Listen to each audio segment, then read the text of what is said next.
За та бүхэнд энэ өдрийн мэнд хүргэе. Тэгэхээр архитектурын дурсгалт түүний хадгалт хамгаалт гэдгийн талаар өнөөдөр товчхон танилцуулах гэж байгаа. Тэгэхээр яг одоо миний ярих гэж байгаа юм нэг дөрвөн хэсгээс бүрдэн. Одоо нэгдүгээрт нь болохоор яг дурсгал барилга гэж юу хэлдэг юм бэ? Тэр дотроос одоо яг архитектурын өв гэдэг нь юу хэлдэг юм бэ гэдгийг. Хоёрдугаарт бол одоо энэ дурсгал барилгыг хамгаалах яаж хадгалж хамгаалах ёстой вэ гэдэг дээ. Тэгээд хадгалт хамгаалтын жишээг бол одоо энэ яригадаад байгаа гурван барилга дээрээ одоо ярих гэж бодож байгаа. Дараа нь бол одоо яг хадгалж хамгаалах сэргээнлэх ямар аргууд байдаг юм бэ? Олон улсад нийт мөрдөж байгаа. За дараачийн юу бол энэ соёлыг хамгаалах олон улсын конвекц болон одоо дүрэм зарчмууд байгаа бидний мөдөг тэднийг давч танилцуулахаар энэ дөрвөн хэсгээс бүрдэж байгаа. За тэгэхээр 1971 онд одоо ЮНЕСКО-гоос баталсан соёлын болон байгалийн өвийг хамгаалах олон улсын конвенц гэж байдаг. Манай улс бол энэ конвенцэд 90 онд нэгдэн орсон байгаа. Тэгэхээр энэ конвенц дээр бол соёлын өв гэдэг юу вэ гэдгийг одоо үндсэн тодорхойлтуудыг гаргаж өгсөн байгаа. Тэгэхээр тэр дотроо бол хөшөө дурсгалууд гэж яг үг хэлбэлээ. Түүх урлаг шинжилгээний хувьд дэлхийн нийтийн хосгүй гайхамшигт үнцэн бүхий уран барилга, сүлэг чимэглэлийн уран баримл, уран зургийн бүтээл, археологийн олдууд, бичээс агуу болон зохицолбор дурсгалууд гэж байгаа. За тэгээд уран барилгын чуулга гэдэг одоо энийг бүр тусна тодорхойлж өгсөн байгаа. Тэр нь мөн адилхан түүх урлаг шинжилгээ ухааны одоо дэлхийн нийтийн хосгүй гайхамшигт үнцэн бүхий салангат буюу нэгдмэл барилга байгууламж одоо уран барилгын зохицолборууд гэж байгаа. За дурсгалт газар гэж бас байгаа. Түүхийн дурсгалт газар гэх энэ бол хүн болон байгалийн хамтарсан бүтээл мөн бас түүх гооцоо угсаатан бүх талын юм одоо дэлхийн үнэт гайхамшигт хосгүй үнэтэй гэсэн энэ тодорхойлт бол яг соёлын өв гэдгийн үндсэн тодорхойлттой конвенцээр баталсан. Соёлын өвийг хамгаалах хууль одоо анх 1970 онд батлагдаад дараа нь одоо яг төслийн хамгаалах хууль гэдэг 94 онд тэрмэн шинжилгэсээр хаад өнөөдөр соёлын өвийг хамгаалах хууль эцсийн байдлаар 2014 онд шинжилсэн батлагдсан байгаа. Энэ хуулийн дээр бол соёлын өв гэж юу вэ гэхээр түүхэн тодорхой орон зай цайг үе аль нэг хэсгийг төлөөлж чадах гэж байгаа. Тэгээд мэдээж байгаль нийгэм түүх соёл угсаатны үнцэн ач холбогдол бүхий оюуны болоод идүүлгийн бүх үнэт зүйлсийг бол одоо соёлын өв гинэ гэдэг ингээд 3-1-ийн нэгд бол энэ үндсэн нөгөө нэг тодорхойлтууд дээр бол соёлын өв гэдгийг тодорхойлж өгсөн байгаа 14 оны хууль дээр өөрчлөлт оруулж. За тэгэхээр соёлын өв маань өөрөө дотроо нөгөө бит өв гэдэг бит өв дотор нь манай дурсгал барилга гэдэг юм орж байгаа. Бит бус бит өв гэж хуваадаг. Бит өвд нь манай соёлын өвийн дурсгал барилга үйл хөдлөх төгслийн дурсгал гэдэг орж байгаа. Тэгэхээр дурсгал барилга гэдэг бол олон улсын нэр томьёогоор historic building гэж ярьж байгаа. Тэгэхээр энэ нь одоо юу хэлдэг юм бэ гэдэг энэ албан ёсны дэлхийн нийтээр мөрдөж байгаа тодорхойлт бол энэ байна. Тэгэхээр дурсгал барилга гэдэг бол бидний гайхшруулах мэдрэмжийг төрүүлж түүнийг бүтээсэн хүмүүс болон соёлын талаар одоо илүү ихийг мэдэх боломжийг олгодог. Өөртөө архитектур, гоо зүй, түүх, баримтат, археологи, нийгэм эдийн засаг тэгээд улс төр энэ бэлгэдлийн бүхэл одоо үн цэнийг агуулсан ийм юмыг бол барилгыг бол бид нэр дурсгал барилга гэж одоо дэлхийн нийтээр яг өнөөдөр тодорхойлсон байна. Тэгэхээр дурсгал барилга гэж одоо тодорхойлохдоо саяны дурсгал барилгыг барилга руу оруулж одоо альва дурсгалыг тодорхойлохдоо бид нэр үндсэн хоёр үзүүлэлтийг авч үздэг. Түүхийн соёлын гэсэн. Гэхдээ энэ ч бол яг гол түүхийн гэдэгт юу орох вэ гэж мэдээж улиран өнгөрөөсөн тэрний байгуулсан цаг хугацаа тэгээд төгс шинжилгээний үнцэн ач холбогдол ордог. Энэ бол үнцэн энэ чинь задраад өшөө булам нарийн болон тэ соёлын гэдэгт бол дахин давтагчгүй байдал, бүрэн бүтэн их байдал, урлаг уран сайхны үнцэн гэсэн ийм үндсэн үзүүлэлтээр одоо тодорхойлж дурсгал барилга гэдгээр тодорхойлж хамгаалтанд авдаг. Тэгээд энэ хоёр үзүүлэлт мэдээж хоёулаа нэг барилга дээр байх юм бол дээд зэрэгэлд орно. За түүхийн гэдэг бас дангаараа байж болно. Ягаад гэвэл тухайн улсын түүхтэй, түүхэн хүний үйл явдалтай холбогдолтой урлаг уран сайхны хувьд бол тэр архитектурын дурсгалд авахгүй ч гэсэн түүхийн дурсгал барилга гэдгээрээ бас түүхийн одоо үнцэнтэй барилгууд бас манайд хотод зөндөө байдаг шүү дээ. Тэгэхээр энэ байдлаар одоо тодорхойлоод улс орнууд бол өөрийнхөө барилгын онцлогуудыг тохируулж одоо дурсгал барилгаараа авсан байна. Тэгэхээр одоо Францад жишээлбэл одоо сүүлийн үеийн барилга буюу 1845 оноос хойш одоо барилгуудыг дурсгал барилгаар одоо тогтоосон. За Мексик жишээ нь 1522-1990 оны хооронд баригдсан бүх барилгыг бол одоо дурсгал барилгаар. Польшид бол 1939 оноос өмнөх мэдээж дайнаас хамаг юм нуссан учраас түүнээс өмнө одоо бүх баригдсан барилгуудаа дурсгал барилгаар тоолсон. За Англид бол 1700 оноос өмнө хэдийн янзаар ялгсан байгаа. Өмнөх бүх барилга тэгээ 1700-аас 1870 оны хооронд байгаа дурсгал барилга. Тэгээ 1870-аас 1914 онд одоо баригдсан нэрт архитектууд дэлхийд нэртэй өөрийн усаа нэртэй архитектуудын бүтээлийг дурсгал барилгаар ингэж бүртгэсэн байна. За манайх анх бол 71 онд одоо 420 доод тогтоолоор Төв соёлын дурсгалын жагс хамгаалтанд авсан жагсаалт гарсан. Тэрний дараа бол 1994 онд Төв соёлын дурс хамгаалах хууль гэж өөрчлөгдөх үед одоо жагсаалтыг шинжилсэн байгаа. Тэр жагсаалтаар бол одоо эрдмийн зөвлөл байгуулагдаад одоо манай Монголын хувьд 1924 оноос өмнө баригдсан мэдээ түүх архитектур урлаг бүрэн сайхны үнцэнтэй цаг хугацааны хувьд бас урагшаа тийм 24-өөс оноох тийм баригдсан барилгуудыг оруулсан байгаа. Тэгж жагсаалт баригдаад өнөөдөр сүүлд нь хамгийн сүүлийн байдлаар 2008 оноос хойш нэмэгдээгүй явж байна. За тэгээ 2008 оноос хамгаалтанд авсан дурсгалуудыг нэмэх зорилгоор 2014-өөс 15 онд улсын тоолго хийсэн баг Төв соёлын үйл хөдлөлт дурсгалтыг. Тэр тоолгоор бол бид нэр одоо яг Азийн одоо тунхаг баримтчид Азийн архитектурын холбооны тунхагт гаргасан баримтчийг үндэслэж баригдаад 50 жил болсон урлаг бүрэн сайхны үнцэнтэй барилгуудыг дурсгал барилгад оруулъя гэдэг зарчим. Дээрээс нь манай анхны одоо 3 архитектор 1948 онд анх төгсчихсэн одоо энэ Чимэдгой хувийн нүцнэгээс Чимэдгой, 56 онд төгсчихсэн Дамбын Ямгой, 57 онд төгсчихсэн анх Хишиг тухай энэ 3-ын бүтээлийг бол бас энэ тэргүүнд бас дурсгал барилгад хамааруулъя гэсэн үндсэн ийм одоо бодлогоор бид нэр тоолго хийгээд бүх барилгуудыг бүртгэсэн байгаа. Тэрийн тоолгонд бол одоо би энэ саяны бидний яригдах байгаа 3 барилга бол энэ тоолгонд бас орсон байгаа. За тэгэхээр дурсгал барилгыг одоо ер нь хамгаална гэдэг чинь юу гэсэн үг юм бэ гэж одоо асуулт гарч ирнэ тийм ээ. Одоо яаж хамгаалах вэ бид нэр. Тэгэхээр ерөөсөө хамгаалахын гол зорилго нь бол түүний оршин тогтнох хугацааг л уртсгах ёстой. Уртсгах тэгээд тохиромжтой нөхцөлийг бүрдүүлэхдээ тэр барилга урт удаан наслах тохиромжтой нөхцөлийг бүрдүүлэх бүх төрлийн болцсошгүй аюул гэмтлээс урьдчилан сэргээлэх тийм зохиц үйл ажиллагааг л хамгаалах гэж байгаа.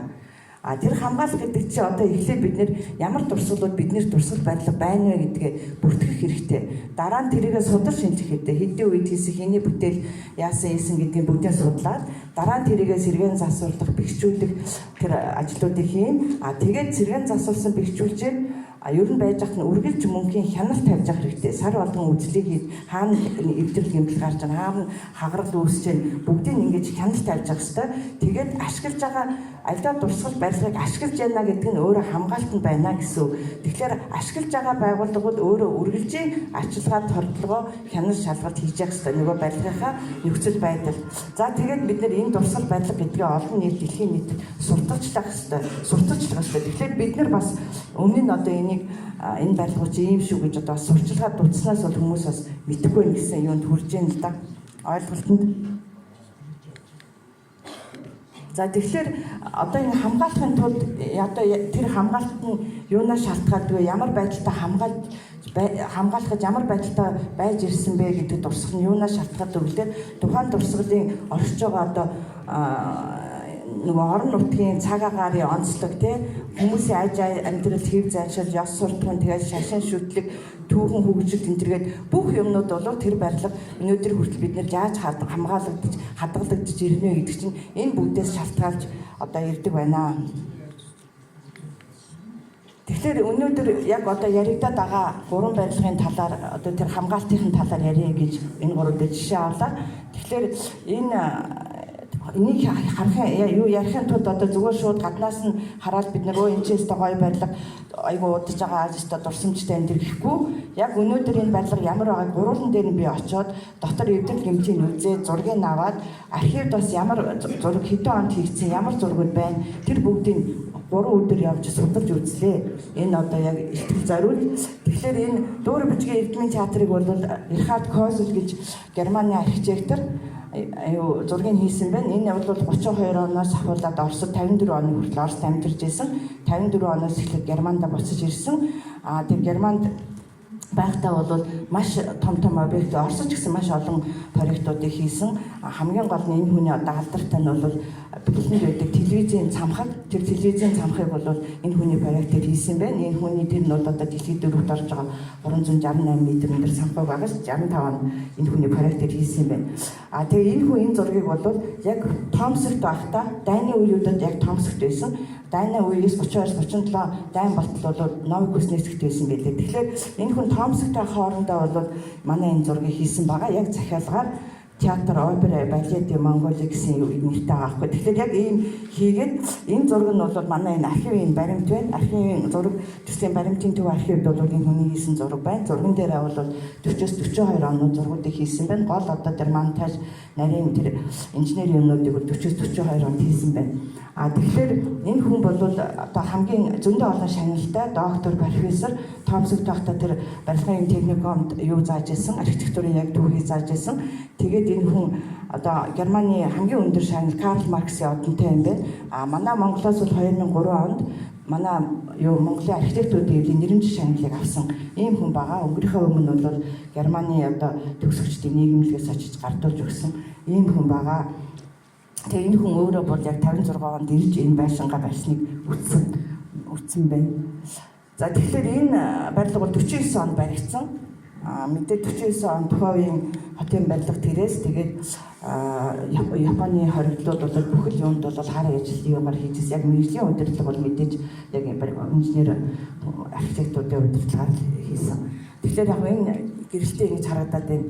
Яг гадна талын одоо чимэглэлийн хувьд бол энд бол одоо жишээлбэл энэ дөрвөн баримт бол хамгийн дээдлэлт байгаа энэ дөрвөн байл манай урлагийн гавьяа зүтгэлтэн ардын зураачаалтай борон барил Жамбаага одоо морин хур бүжгийн Жамбаага тэгээд даваа цэрэг байх тэр шилбэр барьсан бүсгүй Баатар нь барж готоо гэдэг хүн. Ингээд энийг одоо зүгээр багнаа хугацаанд судалж байгаа шүү дээ. Энэ бол Монголын урт дурсгалын түүх тэгээд өөрсдүүдийн гаргасан бүтээлхэн каталог ядам сурангаа чаддаг бантын гаргасан юмнуудэр байгаа. Тэгэхээр энэ бол бүгд эзэнтэй тэгээд хийсэн байгаа. Дээрээс нь энийг бол одоо үндэсний хэлбэр гаргаж одоо тухай үеийн сонгодог неоклассицизмын төлөөлөл боловч үндэсний бас одоо юу гаргаж өгсөн. Тэгэхээр энэ барилгын тухай үеийн хөгжил, төрийн улс төрийн бодлого, төрийн юу шингэнэ гэдэг чинь тухай үед бол одоо социалист агуулгатай үндэсний хэлбэртэй гэсэн одоо барилга баригсан бодлого баригжсэн учраас энийг бол үндэсний хэлбэртэй олох гэж манай анхны архитектор Чимэдгай тэгээд инженер Батбай энэ хүчин зүтгэсэн байдаг. Чанхургаар улсын гавь зүтгэлтэн.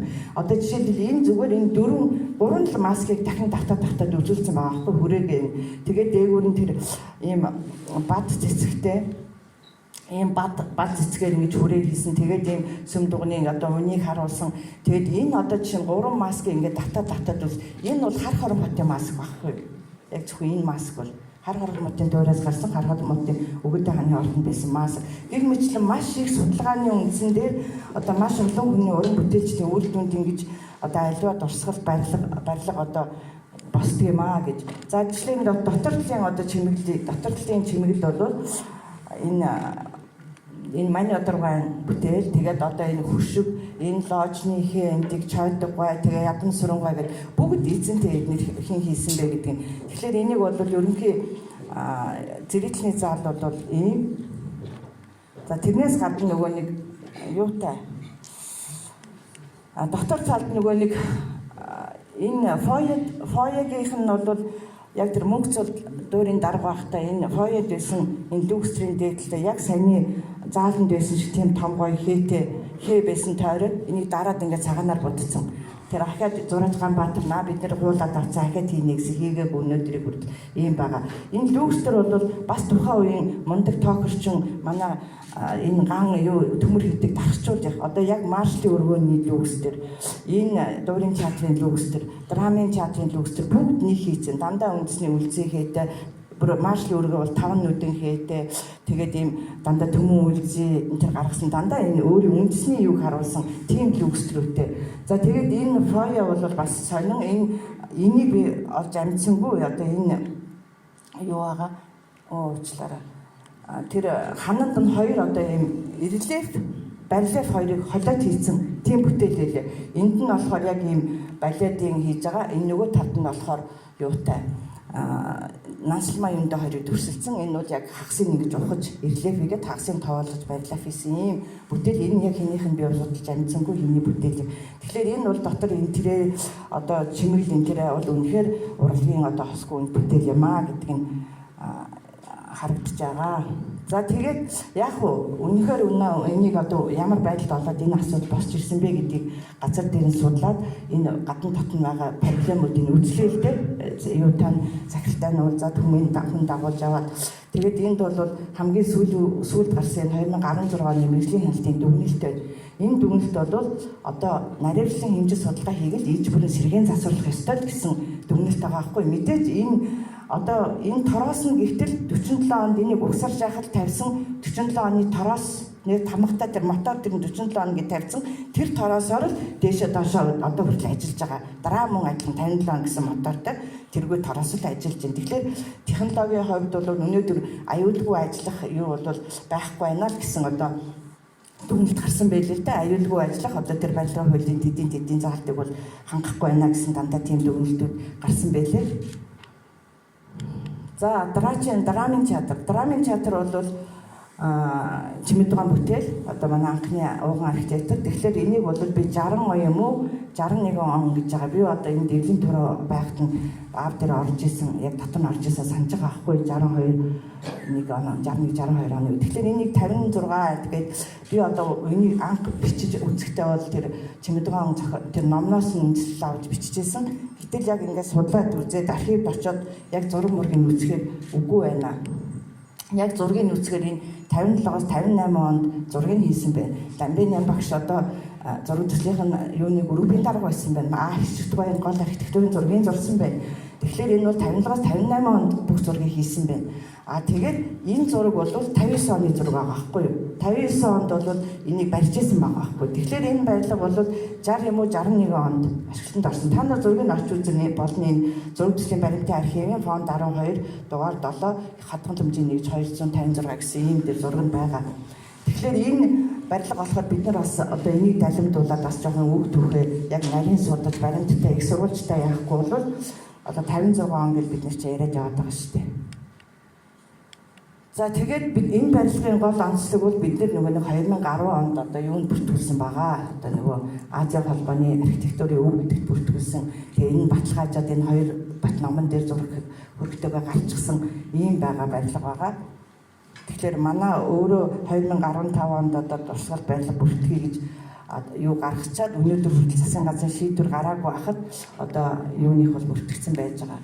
За энэ барилга бол нөгөө залуучуудын ордон гэж хийсэн учраас энэ доторх нь бол яг тийм театр гэсэн одоо тийм урлагийн гоё тийм юм чимэглэл бол үнэхээр байхгүй юм байлээ.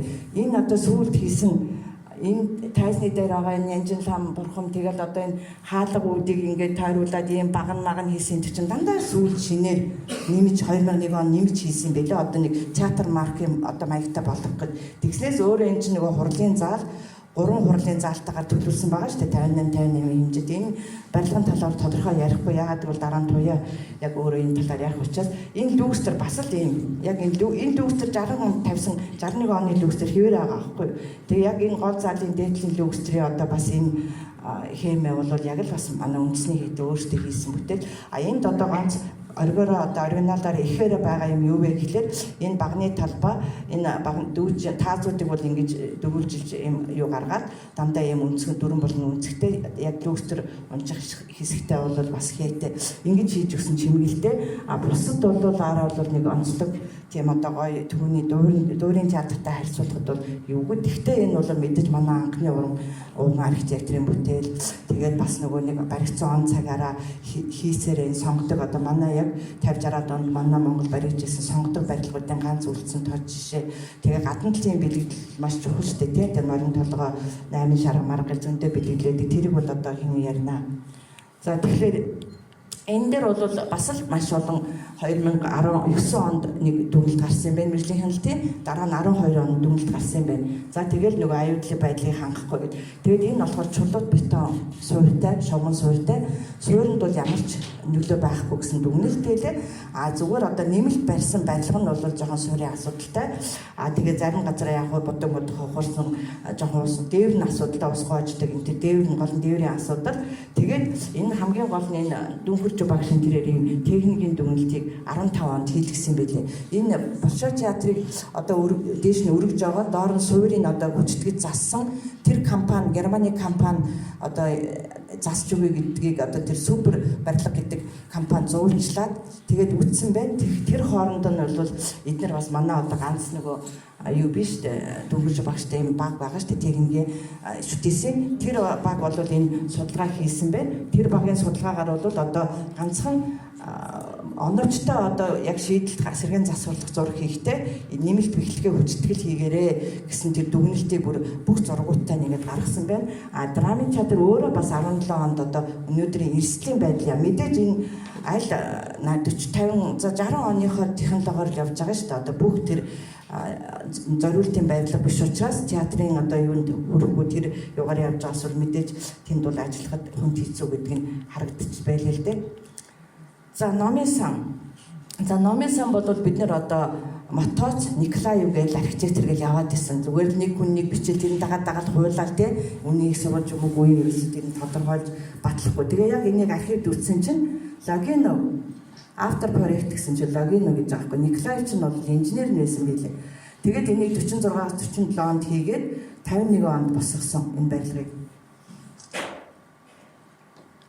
За энэ бас л маш олон 2002 он 2016 онд бас техникийн дүгнэлт гарч ирсэн байлээ. За энэ барилга нь бол бас л одоо тухай нөгөө нэг сонгодог барилгын төлөөлөлтөө тэгээ энэ багантай дандаа гэхдээ баг нь бол тэр зүгээр янический ордер нөгөө юу энэ шиг биш, Дуурь энэ шиг биш өөр тэгээд ийм юутай далимд нь харин аягүй үзэсгэлэн гарсан байсныг үзсэн шүү. Танаад тэгэхээр ийм гой дөрвөн үсгийн үзэсгэлэн гарч байгаа юм билээ шүү. За тэгээ дотор тал нь бол энэ гол одоо сонирхолтой төлөвлөлт, орон зайн төлөвлөлт бол энэ дугуйсан шат байгаа шүү дээ. Кино болгон дээлийн шатыг зургийг авч оруулж идэг тий. Тэгээд энэ бас л нөгөө лүүгсчэр яг тэр үед л одоо нэг манай токерчд хилэн хүү гэлээ би бас тэр токерчийн нэг охиныхон сургыг гаргаж ирсэн байв хийсэн. Тэгээд тэр хүмүүсийн хийсэн юмнууд явж байгаа аахгүй бүтээлүүд манай эрдмийн урчуудын бүтээл явж байгаа. Тэгээд эднийх бас нөгөө нэг засвар хийгээд бүхэл юмнуудаа дандаа нөгөө нэг шинээр хийсэн байлээ. Нөгөө тэр нөгөө эрдэмтдийн заал одоо энэ одоо үзмэрийн заал биш үү одоо шидэд нөгөө юу лээ үнэт номын үзмэр музей байдаг шүү дээ. Энэ доторх байгаа энэ акийн захирлын үдэл бүх одоо энэ чимэглэлүүдийг энэ ингээл энэ бүх чимэглэлүүдийг ингээд хийцэн билээ. Тэгэхээр зүгээр саяны төрөний үзүүлдэг багнууд баг доторхлын баг нь энтерд бол яг оргиороо байж байгаа. Тэгээ доотлын бас нөгөө яг сэтгүүл фойегийн хэсгийг болохоор аячаад гадуур нь ингээд багныхаа гадуур мод энтер хийгээд ингээд нэг анхных нь их төрх нь бас өөрчлөсөн юмнууд байлаа. За энэ болохоор 16 оны бол мэргэжлийн хяналтын дүгнэлтээр одоо ашиглалтын үе аюулгүй байдлыг шаардлага хангахгүй ингээд даацсан гэдгээр даацсан хэтэрсэн гэдэг нь юу вэ гэхээр нөгөө давхар дундын одоо юу нь болохоор 460 м юм байна л да өндөр нь. Тэгэнгүүт нь нөгөөдөл чинь ахаад дундуур нь ингээд өөртөө энэ давхар хийгээд модон хүчилт хийгээд ахаад ингээд одоо 3 давхар барилгыг 6 давхар барилгын дайтай хэрэгжилж гин гэж дүгнэлт гарсан байгаа байхгүй. Ахаад нөгөөдөл чинь бүр ингээд полк хийгээд номнуудаа өрөөд ахаад уншлагын заал хийгээд ингээд хоёр талыгаа зөв ингээд бүр илүү одоо даацтай. Тийм учраас нөгөө гол одоо техникийн дүгнэлт бол даацсан хийдэрсэн байлээ. Тэгээд мэдээ дээвэр дээр 8 хэрэг сангас суралцсан дээврээс бас уусгаадаг аюултай. Бүх барилгуудын ер нь дээврийн дээл асуудалтай манай яг сүм дугны барилга шиг бүгд дээврийн асуудалтай юм байлээ. За тэгэхээр би зүгээр энэ яг газар дээр нь өөрөө үзээд энэ олон хүмүүсийн дүгнэлт техникийн дүгнэлт юу энэ трийг үзээд одоо ямар юунд хүрсэн бэ гэвэл ийм л дүгнэлтэнд хүрлээ л да хадгалах хамгаалт гэхийг бол одоо нөгөө зориултын стандарт байгаагүй техник технологи инженерийн ялангуяа одоо энэ Дуурь мөрийн сан техник өргөж үнэрчээ сан техникийн ерөөсөө чиглэлгүй энэ барилгууд дээр аль нь дээр нь ч ганц удаа ээж бүрийн сэргээн засвалт хийгээгүй орон сууцыг хүртэл засаал гэдэг бид нэр тэг чи энэ гол энэ барилгууд дээр ерөөсөө бодвол их завгүй байдаг болооч бас тэр шалтгаан бил бодвол тэгээд хийж байгаагүй юм билээ. Тэгэхээр энэ бүх инженерийн шугамсуулжээ нууцсан цахилгааны тэгээд энэ төр чинь нөгөө тухайн үед нөгөө галын норм, газар хөдлөлттэй норм энэ байгаагүй болохоор тэдний ахиж норм энэ тогтоогүй ямар одоо бүгдээрээ 7 балын газар хөдлөлтийн бүсд оршиж байгаа тийм. За тэгээд энийг одоо бид нэр яах ёстой вэ? Хэмжээ судалгаа хийгээд иж бүрэн сэргээн залхуу зураг төслийг хийх ёстой байна. Гуравдугаарт бол яг олон улсын сэргээн залхмын дагуу анхныхын төрөх байдлаар бид нэр сэргээн засварлаад одоо хүчтгэх нэмэлт бэхлэгээ хийх бэхжүүлэх ажил бол яг консервацийн ажилтай. Тэгээд консервацийн ажил, реставрацийн ажил хоёулангийн хамт зэрэгцэж иж бүрэн сэргээн засварлах ажил хийх юм байна гэдэг одоо энэ хоёрдугаар хэсгийнхаа дүгнэлтийг тэгж гаргалаа. За дараагийн тэгээд бүлэг бол бид нар олон улсын ямар сэргээн засварлах аргууд байдаг юм бэ гэсэн. Одоо өнөөдөр дэлхийн нийтийн ерөнхийдөө 7 арга байгаа. Яг үндсэн 4 аргыг бол дэлхийн нийт тухайн өөрийнхөө улс орныхоо онцлог одоо тэр архитектурынхаа барилгынхаа хөгжил энтрээс хамаарат сонгож авч байгаа. За тэгвэл хадгалалт гэдэг нь бол тухайн дурсгалын одоогийн төлөв байдлыг хадгалах. Тэгээд болцсошгүй одоо муудалж ялзралт одоо тэр нас хамгаалаад янз бүрийн тийм химийн болон инженерийн бэхлэгээ энэ тийг хийгээд ингэж явах хэрэгтэй. Энэ бол хамгийн preservation буюу хамгийн анхны одоо хадгалалт гэсэн юм. За дараагийн юу нь бол барилгын хийц бүтээцийг бэхжүүлэх тийм. Одоо энэ бол нэгсэн conservation. За энэ дээр болохоор дурсгал барилгын бэхжүүлэлт буюу консервацийн тухайн дурсгалын оршин байгаа хугацааг уртасгах үйл ажиллагаа. Мэдээж одоо материалын хувьд юуны хувьд бол өнгөрч муудсан байгаа шүү дээ тэр бүх барилгууд чинь. Тийм учраас тэрийг одоо ахиж бэхжүүлэх ажлуудыг янз бүрийн шин аргууд бий болсон бэхжүүлэх ажлуудыг хийх ёстой. Тийм бүтээцийн элементүүд муудсан байгаа, материал нь муудсан байгаа. Тийм учраас энэ бэхжүүлэх ажлыг хийх ёстой. Гэхдээ энэний гол нь бол яг үндсэн хийц, хэлбэр хийц, хэв маягаа бол алдуулж болохгүй, хадгалж явах ёстой. За тэгээд яг энэ консервацийн жишээ байна л да. Одоо энэ бонд гэдэг энэ эрээн мөрний ирэг дээр байдаг энэ дурсгал бол зөвхөн одоо жинхэнэ зураг нь энэ 1200-ны үеийн барилга сүм. Тэгээд ийм л юм үлдсэн. Энэ дээр нь одоо яг байгаа байдлыг бэхжүүлээд хамгаалаад дахиж нурхаас нь хамгаалаад энэ янз бүрийн бодис байгаа. Тэгээд ингээд байцсан ингээд хүмүүсийн үздэг юу болгоцсон байж байна. За дараагийн ажил бол сэргээн засварлалт. Restoration гэдэг. Энэ сэргээн засварлалт бол их материал, археологийн нотлогоо, их загвар, бодит баримт зэргийг үндэслэн анхны санаа дүрхийг сэргээн засварлана. Хамгийн гол нь урлаг уран сайхных нь үн цэнийг алдагдуулахгүйгээр анхныхын төрөх байдлаар сэргээн засварлана. Тэгвэл мэдээж их сурвалж баримт материалыг үндэслэнэ. Энэ дээр одоо бид нэр 99 он засан Шанхай хийдийн жишээ байна л да. Одоо өнөөдөр бидний ийм дээдлэл нь байхгүйсэн. Энийг бол одоо архивын материалыг үндэслээд юм хоёр давхар дээрээ онхонтой байсан юм а гэдгээр ингээд сэргээн засварласан байна. За дараагийн байдал бас сэргээн засварлахад одоо янз бүрийн аргууд гарч ирж байна. Одоо сүүлийн үедээ зүгээр яг анхныхаа байдлаар байхаас гадна одоо энэ Испаний энэ материалаа цайз бол цайзын гол цамх нь бол хүчтэй бороо хөрсний гулсалтаас болоод нурсан. Тэгээд бүр нурах аюулд орсон, бүр гарцаагүй сэргээн засварлах болсон. Тэгээ энийг бол бүр олон нийтийн юугаараа Испани даяараа конкурс зарлаад тэгээд ингээд энэ компани шалгараад зассан. Тэгээ энэ нь бол одоо бүр дэлхийн нийтийг шуугуулсан тий. Энэ бол сэргээн засварлалт биш байна. Өөрчлөлт хайрчлаа. Энэ яг анхных нь нөгөө нэг объемыг гаргаж ирээд одоо энэ тэгээд энэнүүдийн ингэж өнгөн хэсгийг хуулж аваад буцаад энэ дээр наагаад энэ өөрийнх нь одоо энэ орон нутгийг аягүй шохоо хэлбэгтэй тэр шохоог нь ашиглаж ингэж орон нутгийн материалаар одоо цайзны ерөнхий объем дүрхийг гаргаад ийм сэргээн засварлалт хийсэн. Тэгээ энэ нь бол одоо олон нийтийг мэдээж орон нутгийнхны эсэргүүцэл тэгэл хэвлэл мэдээлэл бүр Америкийн хэвлэлд бичижээс ингэж маш их юу одоо хил ам дагуулсан. Гэвч энэ барилга бол одоо архитекторуудын 2016 онд архитектор шилдэг гэсэн шагналыг авсан.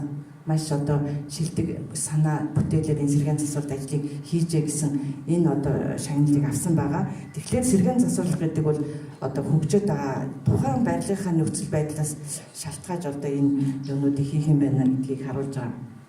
За дээр нь одоо нөхөн сэргээлт гэж байгаа. Нөхөн сэргээлт гэж бас нэг арга байна. Энэ нь болохоор дурсгалт барилга байгууламжийг хамгаалах хамгийн шилдэг арга буюу одоо энэ нь бол тухайн хэрэгцээнд нь зориулаад ашиглах, жинхэнэ их байдлаар нь ашиглах. Одоо манай яг ерөөсөө тэрийг ашиглаж ивэл их байдлаар ялангуяа дуурайраа заадаг Европтод бол дээр үеийн сүмүүдийн чинь одоо эмэгтэйчүүдийн сургууль болгоцсон том үйлдвэрүүд чинь айгүй гоё уран зургийн контемпорари арт галерей болгоцсон энэ төр байгаа шүү дээ. Тэгэхээр өөр зорилтойч ашиглаж болно, яг байгаа их чадвартайч ашиглаж болно.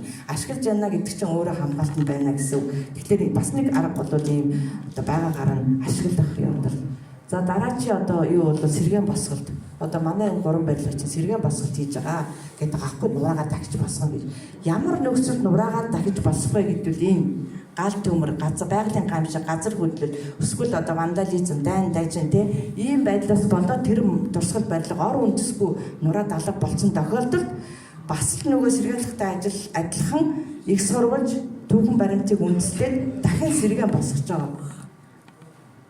За энэ сэргээн босгоход бас энэ нүүлгэн шийдвэрлэх бол бас юу орж байгаа. Жишээ нь одоо Нагаяд байдаг Японы Мижимура музейг 100 га газар талбайд бүх Мижигийн үеийн тэрнээс өмнөх үеийн бүх барилгуудыг бол хөрөөдөд аваачаад төрлөөр нь ингээд өөрсдийнхөө архитектур барилгын хөгжлийн түүхийг харуулад ил музей болгоцсон байгаа ш. Нүүлгэн шийдвэрлээд. Тэгээд бас юуны зүгээр байрнаас нь хөдөлгөж одоо яах асуудал бол хятад бол аюул хөтгөж хийж байгаа. Бүр 75 км газар хөдөл зөөж барилгаа хуужин газараас нь зөөж хадгалж байгаа. За энэ бол одоо тэр сэргээн босгох гэдгийг жинхэнэ утгаар нь үзүүлсэн газар бол энэ Польшийн Варшав хотын тийм ээ 39 оны дайнаар бол хавтга 85% хотын одоо юу сүрсэн байсан. Тэгэхээр энэ дээр бол жинхэнэ сэргээн босголт гэдгийг хийсэн. Гэхдээ сэргээн босголтыг ямар материалыг үнэлж хийсэн бэ? Тэгэх юм бол энэ Италийн зураач хааны ордонд ажилласан Италийн зураач байгаа Бернардо Пилотто гэдэг энэ зураачийн маш үнэн зөв зурсан энэ одоо 22 цуврал зургийг үндэслээд тэр хотын төвөө сэргээн засварласан байгаа. Энэ зургууд нь энэ байна л да. Яг одоо яг л тухайн үеийн 17 зууны амьдралыг харуулсан тэр л зургийг нь тэрийг бол яг байгаа байдлаар үндэс яасан. Тэгээ энэ нь бол одоо 86 онд одоо дэлхийн өвд бүртгэгдсэн байгаа ЮНЕСКОгийн маш сайн одоо сэргээн босгалтын ажил болсон гэдгээр бол дэлхийн өвд бүртгэж. Энэ нь болохоор дайны одоо сургамжийг олон нийт дэлхийн нийтэд сурталчилж байгаа гэдэг гол одоо үндсэн ач холбогдол нь тэгээд одоо дэлхийн өвд бүртгэгдсэн байгаа. За тэгэхээр сэргээн засварлах ажил гэдэг бол зөвхөн нэг архитектор хүнийх биш, урлагийн түүхч, тэгэл геологч, геодез, инженер, конструктор маш олон хүний тийм баг ажиллаж ийм сэргээн засварлах ажил хийдэг л дээ. Гэхдээ мэдээж яг их загварыг ямар аргаар засах уу гэдгийг бол мэдээж одоо үндсэн сэргээн засварлагч архитектор сонгоно. Тэгэхээр тухайн дурсгал барилгын одоо яг хэв маяг хэдийн үеийг төлөөлж байгаа хэв маяг тэгээд түүний одоо архитектурын биш одоо бүтээцийнх нь одоо эвдрэл гэмтэл буюу хазаалтгууд за тэгээд одоогийнх нь нөхцөл байдал одоо үнэхээр нуур хаяалд орсон юм ямар байгаа нөхцөл байдал за тэгээд тэр дурсгалын оршин байгаа газар нут те хотын дотор байна үдэ байна уу яагаан байна тэгээд өнөөдөр сэргээн засварлах төвшин ямар хэмжээнд явж байгаас шалтгаалаад энэ архитектор саяны олон аргуудаас алийг сонгох вэ гэдгээ одоо сонгож дээр үед бол бид техникийн зөвлөлийг хурлаад эсхий заавруулж батлуулсны дараа сэргээн засварлах ажлын зургууд ордог байсан одоо бол яг тийм сэргээн засварлах тийм улсын байгууллага байхгүй л дээ. За тэгэхэд одоо дараагийн хамгийн сүүлийн шатанда оръё. Тэгэхээр олон улсын конвекц гэдэг дөрөв би хэлсэн байгаа. Одоо энэ дэлхийн болон байгалийн үйл хамгаалах конвекц гэдэг дээр яг барилгын хувьд, уран барилгын хувьд соёлын өвийг одоо ямар шалгуур явах вэ гэдгийг одоо ингэ заасан 1-6 хүртэл юм заалт байгаа. Тэрний би зөвхөн одоо эхний 4-ийг үзүүлж яана л да. Тэгээд одоо уучлаарай одоо цаашдаа дандаа бичих гарна. Ягаад гэвэл энэ заалт чимийг би ингэ тайлбарлаж ярихгүй яг юу гэж бичсэн байдгийг нь ингэж үзүүлэхэд бол ингэ шууд хуулсан байгаа. Тэгэхээр энэ чинь бидний загвар те энэ дэлхий яаж юмаа сонгож ямар шалгуураар яаж бид нэр өөрийнхөө улсын хэмжээнд тэгж шалгуураар дурсгал барилга сонгох ёстой конвенцэд илсэн гишүүний хувьд ч гэсэн. Тэгэхээр энэ одоо хамгийн нэгдүгээр нь хүний бүтээл сэтгэлдээ сурган гарсан суу бэлэгт бүтээлийг төлөөл энэ дурсгал барилга төлөөлж чадахгүй одоо тухайн үеийн бүтээл хүний одоо уян ухаанаар бүтсэн бүтээл гэдгийг төлөөлж чадахгүй гэдэг бол нэг шалгуур тийм. Тэгээд дэлхийн соёл иргэншлийн туршид хүний үн цэнийг илэрхийлэх чухал өөрчлөлтийг харуулсан уран барилга технологийн хөгжил уучлаар дэвшил өшөө дурсгал бүхий урлагийн бүтээлүүд олон байгалийн юм ингээд одоо яг тухайн нөгөө нэг байгалийн өрмөц газараа барьсан хот тосгон энэ барилгууд одоо яг нөгөө манай барилгын хөгжил, түүхийн хөгжил, архитектурын хөгжлийг харуулж чадах уу. За тэгээд өмнө нь устдаж өгөө болсон соёл иргэншил тий одоо манай нүүдлийн иргэншил чинь дэлхийд ганцаараа соёл иргэншил чинь одоо яг ихээр байгаа шүү. Тэгэхээр яг тэр нүүдлийн соёлын иргэншилийг төлөөлж харуулж чадж байгаа тийм одоо уламжлал энэ төр байна уу гэдэг юм. Тэгээд одоо мэдээж тэр хүн төрөлхтний түүхийн чухал үетэй холбоотой газрын өрмөс тогтоос технологийн зог шийдлийг харуулсан тийм дурсгалт уран барилга гэж байгаа хгүй. Энэ болохоор зөвхөн үнцийн одоо нөгөө гайхамшигт үн цэнтэй гэдгийг тодорхойлох шалгуурт бол ийм одоо 4-ийн 6 заалт байгаа. За дараагийн гол шалгуур нь болохоор нөгөө нэг бүрэн бүтэн байдал, бүрэн бүтэн их байдал нь ямар байна гэдэг. Энэ нь бол 79-с 86 хүртэл ийм заалтууд байгаа. Тэрний зөвхөн одоо хамгийн их нь бол их байдал гэдэг бол гол үзүүлэлт шүү. Энийг бол тэр их байдлыг хадгалах наарагийн баримтчгээр тодорхойлсон наарагийн баримтчгийн дөрвийг заасан байгаа. Би яг дөрвийн юу гэдэг нь аяар үзүүлэх. Тэгээд энэ одоо төрөл төвний соёлын орчны нөхцлөөс хамгаалаа соёлын үнц нь одоо энэ нэр дэвшүүлж байгаа тэр соёлын үнц нь одоо яг олон шинжүүдийг хамгийн гол нь тэр нөгөө их байдлаа хадгалсан л гэдгийг хамгийн гол нь бүрэн бүтэн их байдал гэдэг байгаа. Энэ 3 дахь юу бол за энэ дотор юунууд орж байгаа айгүй олон юм л да соёлын үнцэн гэдэгт нь болохоор хэлбэр, загвар, материал, мөн чанар, хэрэглээ зориул, байршил, тэгээ уламжилт гэсэн ингээд зөндөө олон заалтууд байгаа дотроо ингээд салдаж авчиж байгаа. За дараагийн 3 дугаар одоо гол нөгөө дэлхийн үд одоо бүртгэж байгаа үнцэн шалгуур бол хадгалт буюу менежмент яаж хадгалж байгаа улс орнын засгийн газар яаж хөрөнгө мөнгө гаргаж байгаа ямар менежментийн төлөвлөгөөтэй орчин хамгаалтын бүс тэгээд орчны бүс энэ бүх юмнууд ордог. Энэ бол яг хадгалт хамгаалт гэдэг нь одоо яг энэ танаа уншиж байгаа менежмент дэлхийн нийтийн хосуу гарч үнцэнд байдал түүний дотор тухай бүрэн бүтэн байдал жинхэнэ их байдал гэдэг нь одоо яг дэлхийн үд бүртгэх гол одоо шалтгаан шүү гэдгийг энэ хэлж өгсөн байна. За тэгээд тэр хилээд байгаа одоо энэ өшөө дурсгалт газрыг хамгаалах сэргээн олон улсын хаалтыг гэж байгаа 64 онд Венец хотод одоо сэргээн засварлагч, архитектор, конструктор, инженеруудын одоо гаргаж баталсан энэ хаалтыг байгаа. Энэ 64 онд энэ хаалтыг баталснаас болоод ЮНЕСКО энэ одоо хаалтыг хэрэгжүүлэх ажлыг зохион байгуулах өшөө дурсгалт барилгын олон улсын зөвлөх ИКМОС гэдэг байгууллагыг 65 онд байгуулсан байгаа. Тэгэхээр энийг одоо яг 9-р зүйл юу гэж заасан бэ гэвэл сэргээн засварлалт нь мэргэжлийн өндөр түвшин шаардсан үйл ажиллагаа юм уу? Энэ ажлын зорилго нь барилгын хуучин их материал тулгуурлан түүний уламжлалан ирсэн гоо сайхны болон түүхийн үнцийн чанарыг тогтооход оршноо зайлшгүй онцгой ижил төрлийн ямар сэргээн засварлалтыг уг дурсгалын архитектурын зохиомжоос ялгагдах ёстой бөгөөд энэ асуудал хаана бүрхтэн тийм сэргээн засварлах үйл ажиллагаа зогсноо гэсэн байна.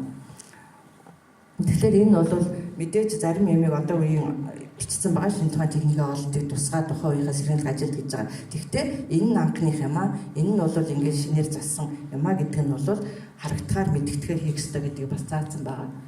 За энэ одоо тэг гол юунуудыг ингээд хийсэн юм л да. Тэгээ энийг та нар уншиж байна уу? Барилгын хэлбэр нэгдэл сэргээн засварлалтын үндсэн шинж учраас түүхийн өөр үе тухайн барилгад нэмэлт болон түүнд шингэсэн архитектурын олдыг хүндэн дээдлэхин чухлаа гэж бид нэр энэ чинь өөрөө дараа чинь бид нэр одоо 50 жилийн дараа 100 жилийн дараа одоо Дуурийн чарыг заслаа гэхэд 2020 он 19 он энийг зассан юм байх шүү гэдэг нь яг энэ барилгынхаа нэг хэсэг болоод түүх болоод үлдэх байхгүй. Тийм учраас сэргээн засварлалтын ажлын тайлан зураг заавал архитект хадгалах ёстой гэдэг гол энэ байгаа. Тэгээд 95 онд hulчснаас хойш бол ганц одоо сэргээн засварлалтын материал байхгүй байгаа шүү дээ. Одоо архитект хизээгийн яаж засаж байгаа ямар зургаар ялж байгаа нь бол хүн бол очиж үзэж чадахгүй. За тэгээд энэ уншиж байгаа та нар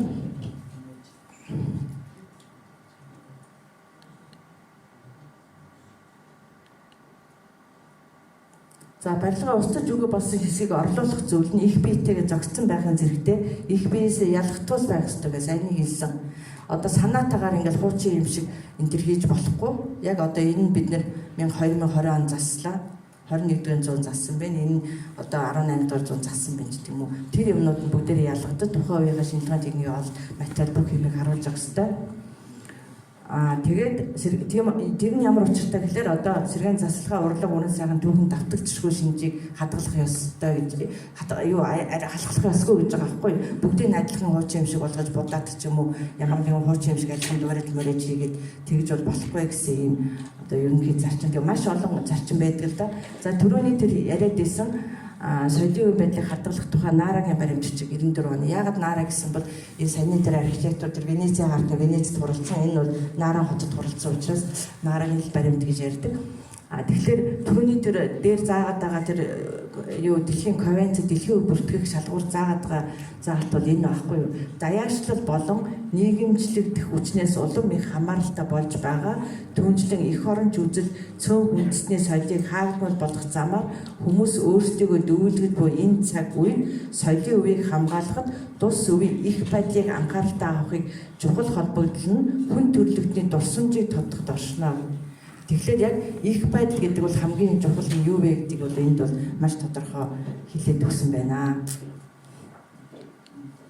За энэ ерөнхийдөө бол 16 зүйл гэдэг л да. Тэгээд энэ Венецийн хартын бол бас жинхэнэ их байдал биш Нарагийн баримтын юм бол жинхэнэ их байдал нь үнэлгээ өгөхөд голдох хүчин зүйл болдог гэж 10 зүйлд нь заасан байгаа. Одоо энэ барилгын үн цэнийг тодорхойлох гол зүйл бол яг их оригиналаараа байна уу гэдэг л бол одоо гол үн цэн. Мэдээж тэр цаг хугацаа бас мөн л дээ. Тэрийг л гол нь үндэсэж бол дэлхийн өвөнд бүртгэнэ гэдэг конвенцийн заал байгаа. За дөрөвний бас нэг ийм одоо юм хамгийн сүүлд энэ юунд гарсан. Викторийг хүрхрээд очиж хурлцсан Зимбабвед хурлцсан хурлаас ийм гаргасан байгаа. Энэ нь болохоор түрүүний тэр икемос гэж энэ дэлхийн хөшөө дурсгалт газрыг хамгаалах олон улсын зөвлөл 65-нд байгуулагдсан. Энэ логоны. Тэгэд энэчнээс бол икемосын дүрэм буюу архитектурын дурсгалыг хадгалж хамгаалах сэргээн засварлах түүний дүнжилгээг зарж байгаа. Энийг сая орчуулад одоо соёлын өмд төвлөрсөн байгаа. Тэгээд жижигхэн хэмлээд одоо бүх бас архитектуруудад тарах санаатай байгаа орчуулсан байгаа би. Тэгэхээр энд болохоор юу вэ гэхээр архитектурын дурсгалын анхны дүрх нь үн цэнтэй зүйл бөгөөд түүнийг хамаагүй засаж өөрчилж болохгүй. Учир нь энэ бол тухайн улс орны соёлын шууд дурсгал болж байдаг учраас түүнийг хүндэтгэж хамгаалах шаардлагатай гэдэг ингээд заасан. За 1-3 архитектурын дурсгалын одоо яг энэ бол яг архитектурын өв гэж ярьж байгаадаа бид нар яг дурсгал гэж яаснараа арай илүү юм өгс өвч болгож олно л доо. Архитектурын дурсгалын үн цэнийг зөвхөн түүний харагдах гаднах төрх байдалтай холбож ойлгож болохгүй.